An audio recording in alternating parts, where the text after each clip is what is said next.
Hello and welcome to North Country Matters. My name is Donna Seymour. I'm a member of the St. Lawrence County League of Women Voters, one of the civic partners for our show. Today we're going to be talking about senior services in St. Lawrence County, which is very fitting because today is Older New Yorkers Appreciation Day. And with me in the studio I have Andrea Montgomery. Andrea is the director of the St. Lawrence County Office of the Aging. Welcome back to North Country Matters, Andrea. Thank you. Thank you for having me. Wow, it's our pleasure.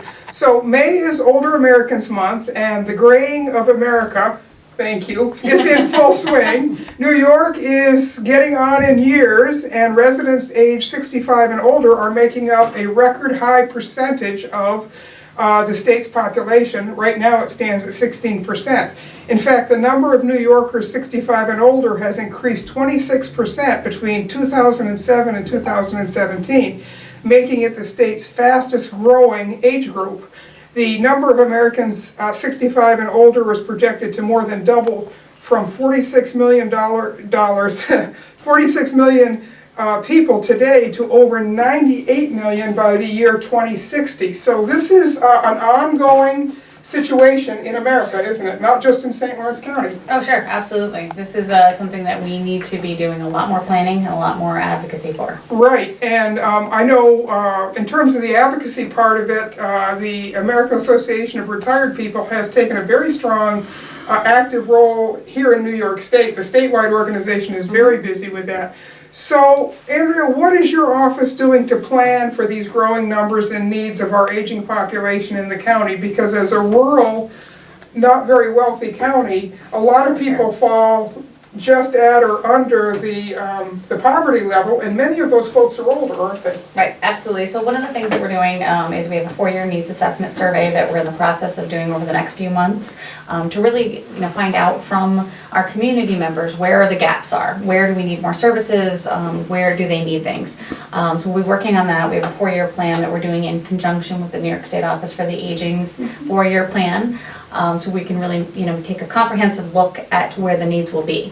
Also, as I just said before, really advocating on our local and state and federal levels, and not just my position, because certainly that's expected. People expect that I'm going to come in and I'm going to ask for money and I'm going to talk about needs, but I think individuals need to be talking to their elected officials and saying, okay, there's this, aging tsunami, as they call it, and what are you going to do? I think an issue we have here in St. Lawrence County is there's already a lack of services.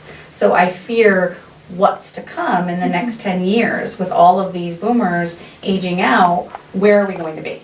Right, and it's not just a lack of services, it's competition for scarce dollars and scarce services, because you don't want to rob Peter to pay Paul. Both Peter and Paul need services, don't they, regardless of whether they're at the young spectrum or the older spectrum. You mentioned the 4-year needs assessment survey. Who will you be surveying and how do those surveys work? So if someone is interested in giving feedback, how can they do that? Sure. We will make sure we have something out in the newspaper about it. So we'll have them available in our office. We want to have an online format this year. It's not something we were able to do 4 years ago, and I think that would be something we put out on our Facebook page as well as have on our website. We'll be printing copies, certainly giving it to all of our home delivered meal clients. I think they're a good base to really see where the need is. Caregivers, really we're going to try to get it out as wide as possible in the county to see, you're not always that successful getting a lot of surveys back. So, the wider net we can cast, I think the better. Right, and especially in a big county like ours, the needs in the more rural parts of the county may look very different than the needs that are in, say, some of the population centers, and also the availability of services. Sure, absolutely. So as the person who has to juggle everything, you'll need that information in order to make good choices, won't you? Sure, we have 23,000 seniors in the county, Right. And they live all over. Yeah, they do. One of the things I've been reading about lately is something called ageism, which is stereotyping and prejudice and discrimination against people on the basis of their age.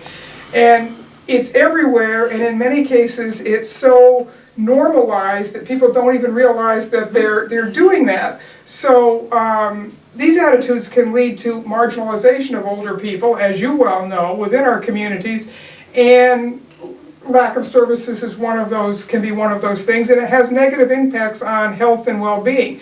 Is this something that your office gets calls about? And if so, is there something you can do to help seniors who may be facing discrimination based on their age? Sure. I don't think we hear about it as often as it occurs. I think people, like you just said, they're used to it. They think they have to take it or they expect it. A lot of our seniors also report to feeling invisible or forgotten about. So I don't think they even notice per se when something like that is happening to them. We have received calls about discrimination in terms of employment. A lot of our folks 65 and above are still continuing to work and be very productive members of the workforce. And sometimes we will receive complaints that they feel they didn't get a job because of their age. In fact, we had one gentleman who was told, you are too old for me to hire you.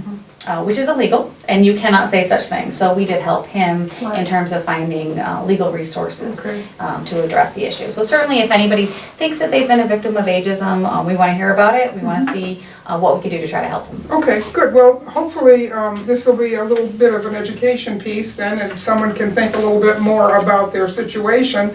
And they'll say, hey, maybe that happened to me. Yeah. So one of the things that we know about folks who are going to have a happy and successful senior years is they have to stay healthy and they have to stay active.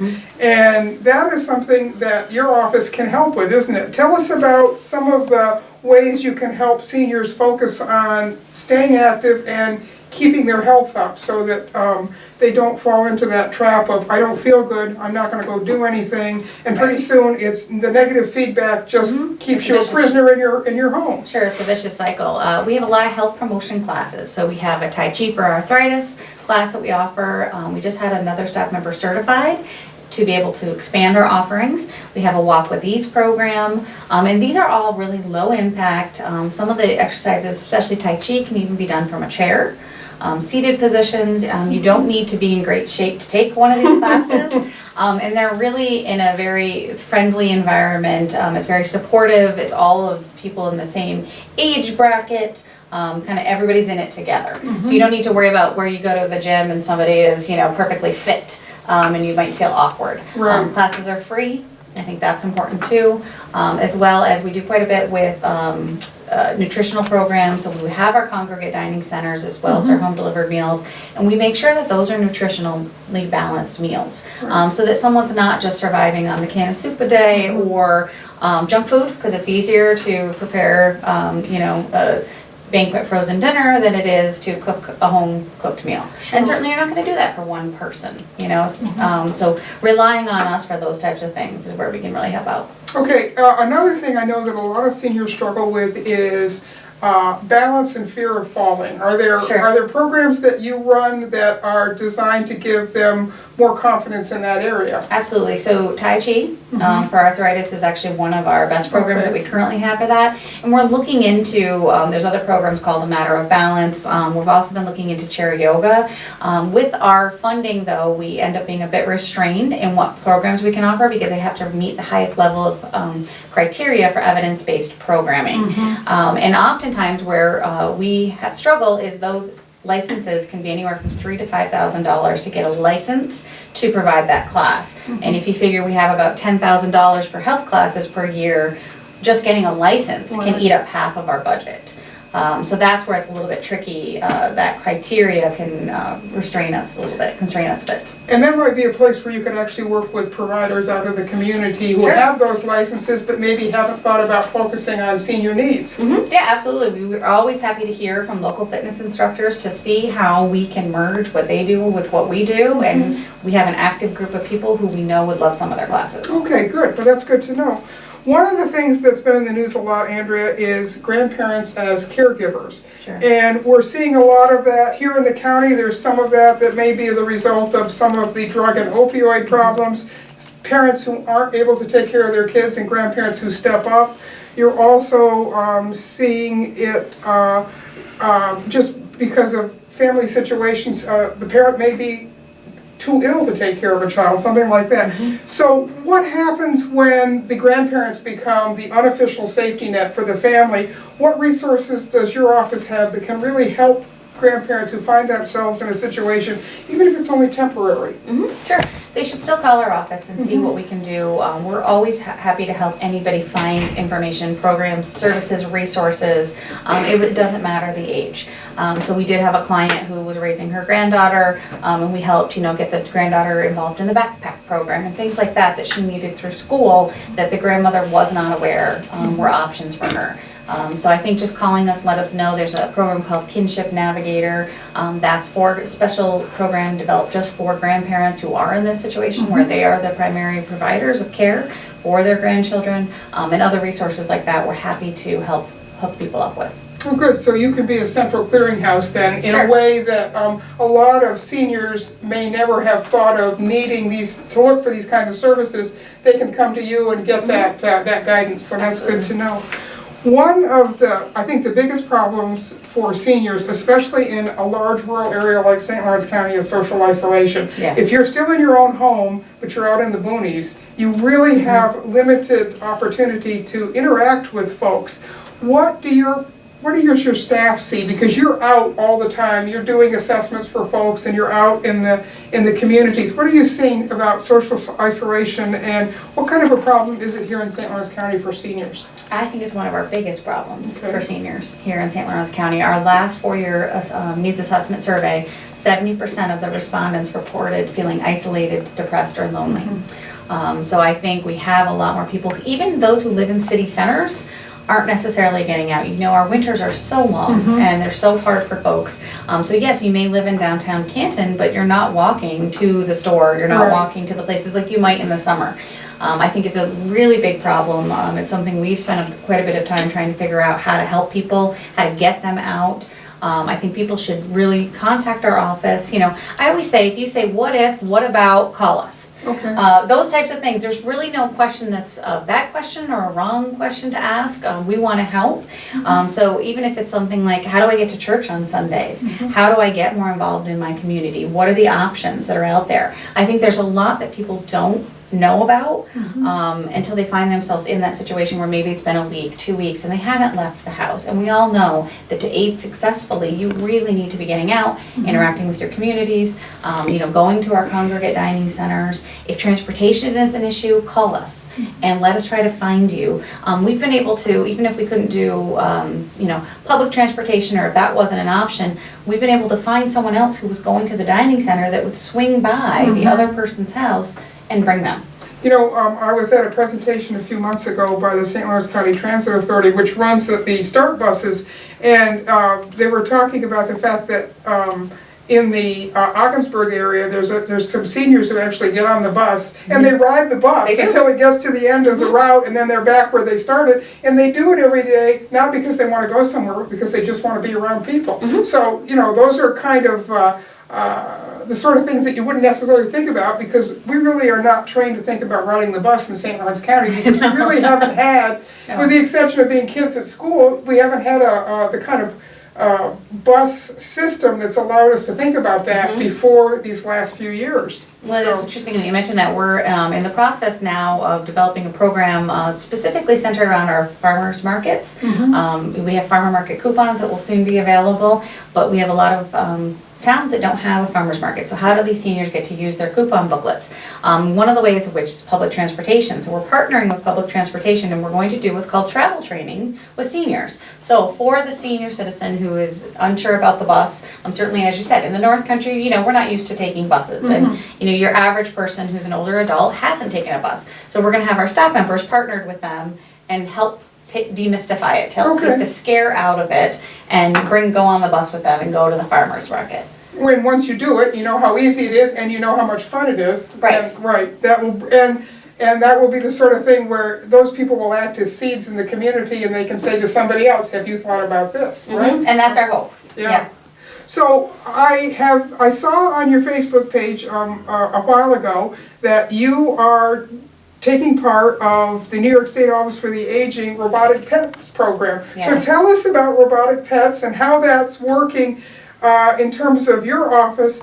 But in some of the things I've been reading, it's having a wonderful effect for folks who aren't maybe physically able to take care of a live pet, but yet they still want that sense of having an animal in their life. Sure, they want that companionship. Sure. So yes, we received 2 dogs and 2 cats for our pilot program. And we were specifically asked to look for clients who reported feeling lonely, isolated, and or had dementia-related illnesses. So we have 4 people in our ISET program, and they quickly named them. We have Fluffy, Honey, a couple other names that I can't think of off the top of my head. And literally one of our ladies, we've gone through about a set of batteries every 2 weeks with her because she won't shut it off. It's nice. The cats are nice because they have a purring function. I personally like the cats better just because of that purring function. You can shut off the meowing. But they purr and they'll kind of paw at you when it wants attention. And for somebody who is lonely, just having this companionship has really been life-changing for these individuals. So it's something that we're looking at to see, it's part of a pilot now, but it's really been so successful. I can see this being something that we would seek funding for more of our clients. I think a lot of people would love the comfort of that. In fact, the one client, Fluffy, actually motors died. And we had to talk to the state and get another one. Because she has it on all night. She wore it out. She wore out the motor because she just kept petting the cat and she sleeps with it. It's under the blankets and she'll tell us that it's cold, and it really has become a real source of comfort for her.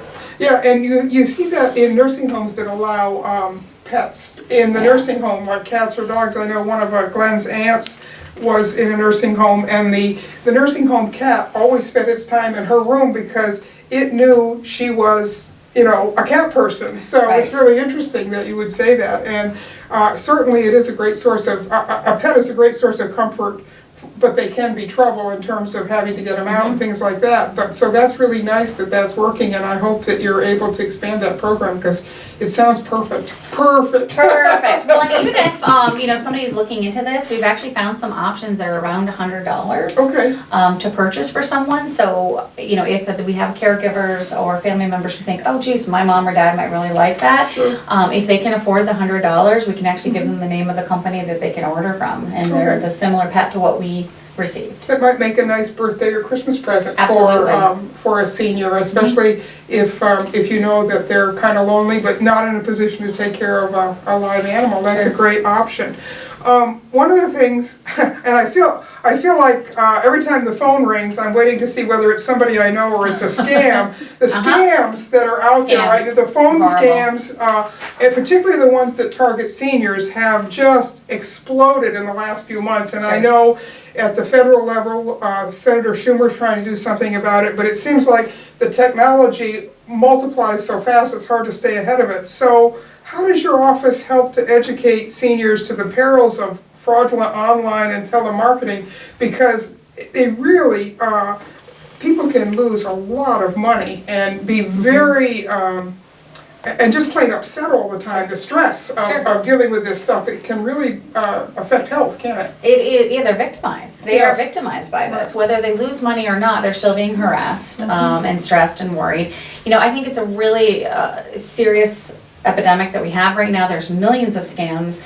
Sometimes we'll receive feedback of, well, we want to know about every scam. And my answer is there's millions of scams. I can't possibly tell you about every single one of them. I'd be sending a press release every day, 10 times a day to the newspapers.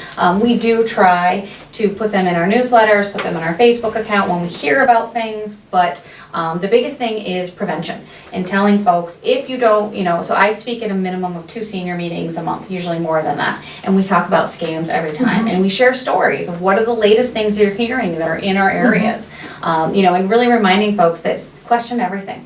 Social Security is not going to call you. No one's going to come to your door demanding money. Those types of things. If you don't recognize the number, don't answer the phone. I think we have a generation of folks who are so polite and so kind and so caring that they're not used to having to screen everything and really living in this much more isolated state than they want to. But I say, if you don't recognize the number, let it go to your machine, screen it, pick it up if it is someone you know. Because these people, they're so good at what they do. And really keeping in mind that they're criminals. These are Yes, criminals. yes. So they are studying and they're figuring out what works. And oftentimes what we'll find is seniors who get hit a few times by similar scams because someone realized it worked. So they alter it slightly and they do it again. So You become a professional victim because you have fallen into the trap. Right, exactly. So making sure that you report it. Sometimes I think there's hesitancy on the part of some of our seniors to report it. They're worried maybe their children will think that they're losing their faculties. So I say, you can always report it to us. Call us, let us know about it. We can make sure that you're not a further victim. If you choose to tell your family, fine. If you don't choose to tell them, well, that's your business. But letting someone know that this happened to you is really critical. Right. I know I've taken to, if I don't recognize the number or the name, I don't pick up the phone. And I figure if it's legitimate, they'll leave a message. If it's not legitimate, it was a phone call I didn't need to take. Right, So, yeah. Well, and we encourage folks to call us. Right. Call us when, pieces of mail that says, say you must sign here. I can't tell you how often someone will stop in with mail and have someone in our office look at it. And we don't mind doing that. I think it's a really helpful thing because there is just so much out there. And these people are expert printers. They can make something look like very official documents. Questioning, if they say they're calling from your bank, call back this number. Look up your bank's number. Don't call back the number that they give you because they can even have it on the letterhead and it looks very official. But computers, they can do amazing things with them nowadays. So really questioning and don't be so polite. Well, there you go. That's not always the advice I expect somebody to give. No. But yeah. When it comes to scammers, don't be so polite. Very good. Nope. So you mentioned about using your Facebook page and the Office of the Aging social media to help train seniors how to recognize these things and about it. Talk a little bit, Andrea, about what you're doing with that. I know the first time you came in, you had just started a Facebook page, so it's been up and going now for a while. How successful is it in terms of reaching people? Really successful. I would say, every day there's more and more new likes. We have a lot of engagement in our page, as well as a lot of sharing of articles, and people will mention Facebook quite a bit to me of, oh, I saw this on Facebook, I saw that, and I'm sharing it. So even if the older adult doesn't have Facebook, a lot of times we'll have their adult children or caregivers on Facebook. We have computer classes that we offer because we're moving to everything's in a digital age. I think it's really important for those who choose to learn about computers to have the ability to do so, as well as we have classes that will teach about Facebook, smartphones and tablets. Everyone's getting smartphones nowadays, but they don't know how to use them. So we have staff that will actually travel to different areas and hold group classes at libraries and those types of things to really go through, okay, here is how you use this. And we find more and more folks are signing up for Facebook. In fact, at our last computer class we had in Canton, we had a woman in her mid-80s ask us to help her sign up for Twitter. Okay. And her reason was she wanted to tweet President Trump. And I said to her, I don't have Twitter. And she got after me and told me I needed to do it. I said, but now I need to get on Twitter because I need to see what the two of you are going to talk about. This is going to be fascinating. So, every day they're surprising us in how technologically savvy some folks are, for sure.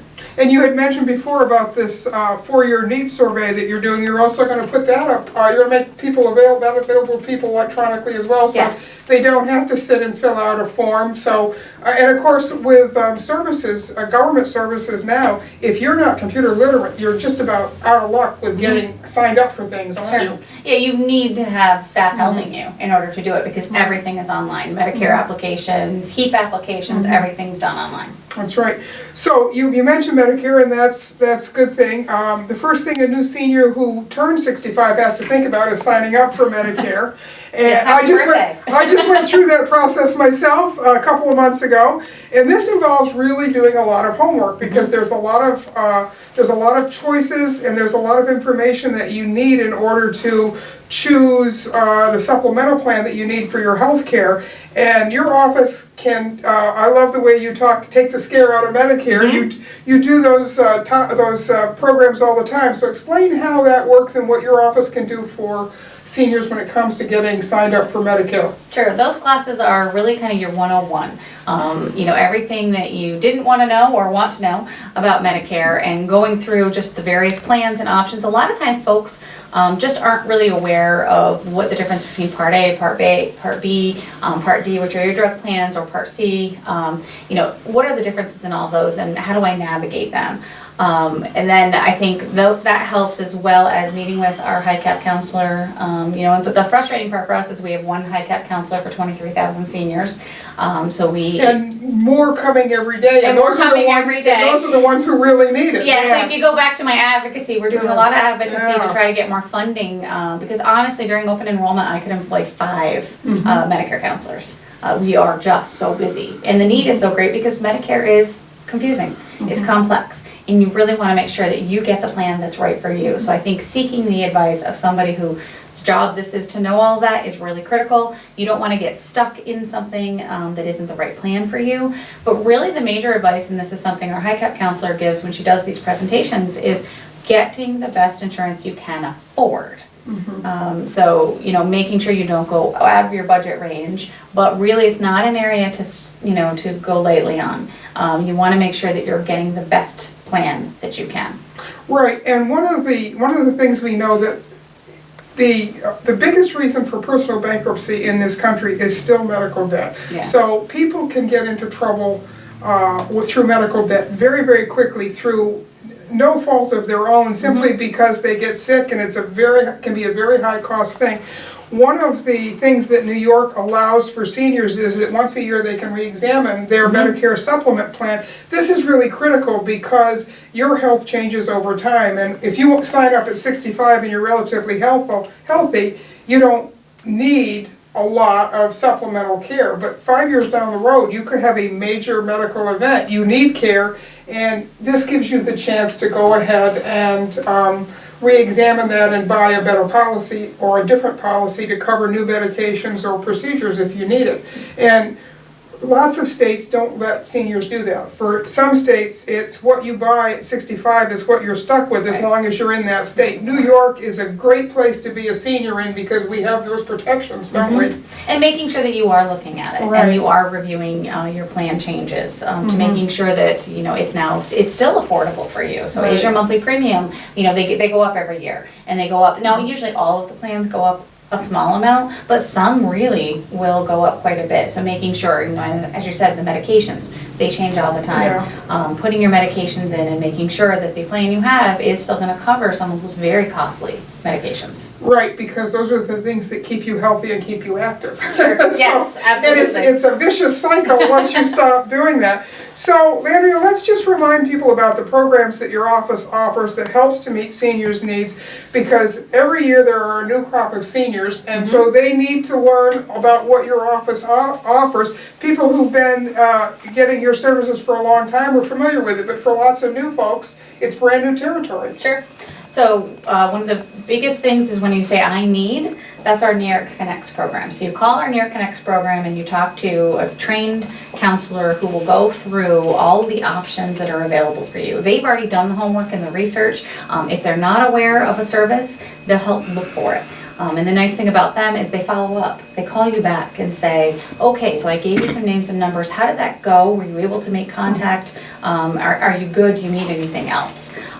So we also have nutrition centers located throughout the county. So we have 8 of them located throughout the county, as well as home delivered meals for those who have more chronic illnesses. We have transportation services, so if someone can't get to their medical appointments, we have contracts to help them with Volunteer Transportation Center to bring them there, as well as we work very often with public transit and a program called First Mile, Last Mile that'll help get them into the bus system.